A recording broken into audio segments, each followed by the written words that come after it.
Hey everybody, it's Melissa with Goal Driven Counseling and Goal Driven Coaching today.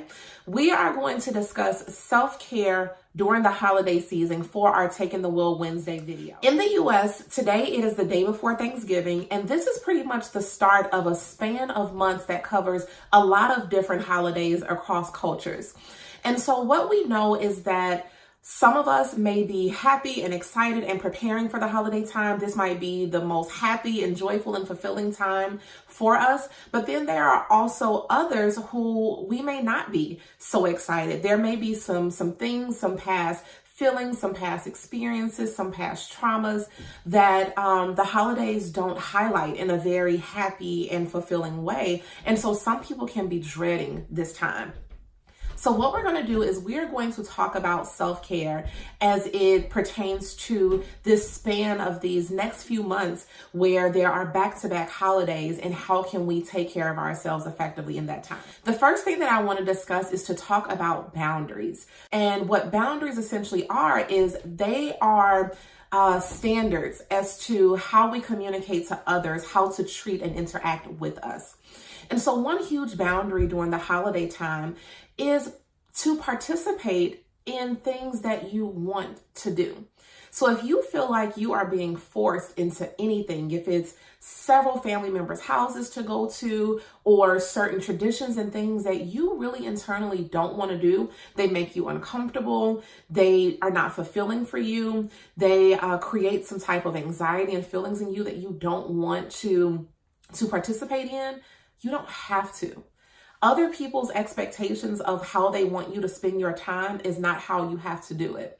And so if there are some things and you want to make a little bit of a list of the things that you actually enjoy and want to engage in during the holiday time, and things that are not beneficial for you and they don't make you feel good, sometimes doing that comparative list and saying like, okay, these are the things that I'm committing to and these are the things that I am not committing to.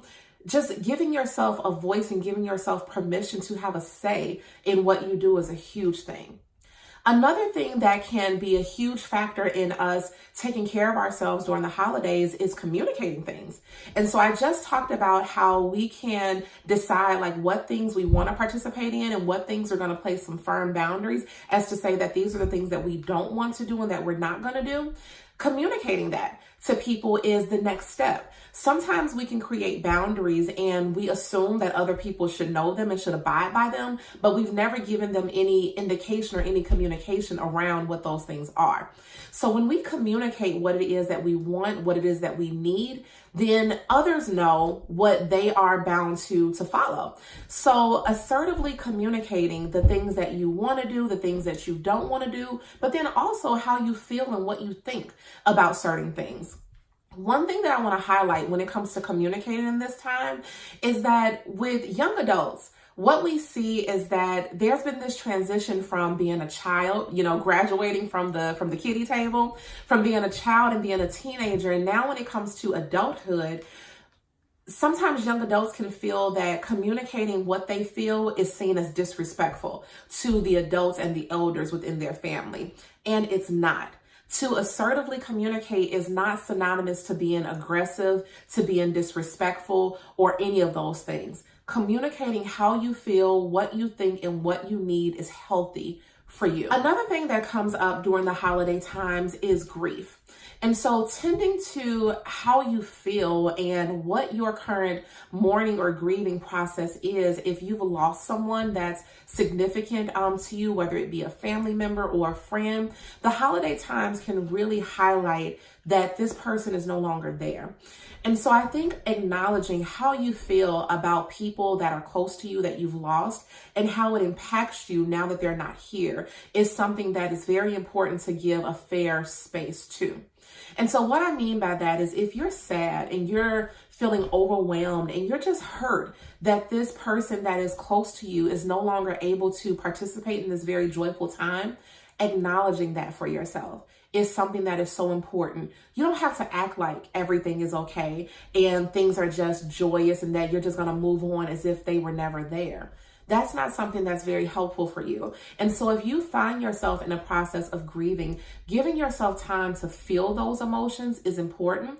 Also communicating and acknowledging to anyone else that's currently in your life that this is what you're feeling is something that can be important. Something that is very helpful when you're grieving the loss of a significant person in your life is to create new traditions that honor that person, that may still be able to include that person. So for example, if you've lost a grandparent and that grandparent is someone who traditionally was the one who prayed during a dinner or a service or anything like that, acknowledging and giving space to acknowledging that that person was the one that used to do that and honoring them in establishing someone else to now have that role. Maybe having a picture of them around or something that was a belonging that they had that recognizes to the family that they may not physically still be here, but they can spiritually and emotionally and mentally still have a presence in our family and in our life. So I hope these few pointers for you of establishing boundaries, communicating those boundaries, and if grief is a thing for you, also acknowledging that, I think can be very, very helpful during this time for people. And it can be a different way to tend to self-care that we don't usually think about. Listen to yourself and make this time what it is that you wanted so that you're not dreading the holiday time and you're absolutely able to engage in things that are fulfilling for you as well.